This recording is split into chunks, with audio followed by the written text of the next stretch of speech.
का नाम लेना फैशन हो गया है।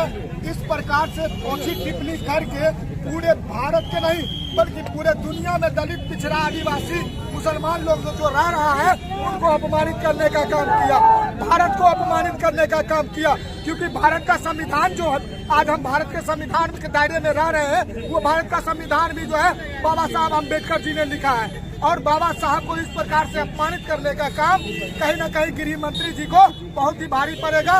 मैं तो कहता हूँ कि उनको अपने पद से इस्तीफा दे देनी चाहिए।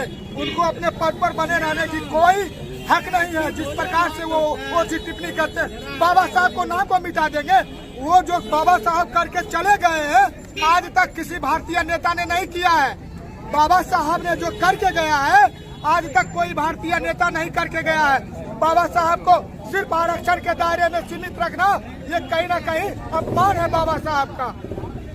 मैं कहता हूँ बाबा साहब फैशन नहीं है, बाबा साहब देश का अभिमान है। और अमित शाह देश का शैतान है। और अमित शाह जो गृह मंत्री है, उनको गृह मंत्री के पद से इस्तीफा देना चाहिए।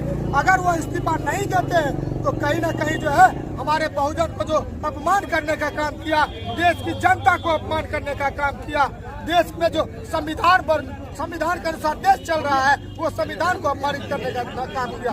जय भीम, नमो बुद्धाय। हम घोर निंदा करते हैं अमित शाह जी का, जो संसद में अमर्यादित बयान दिए, जिसके कानून पर पूरे देश, पूरे भारत चल रहा है। उस कानून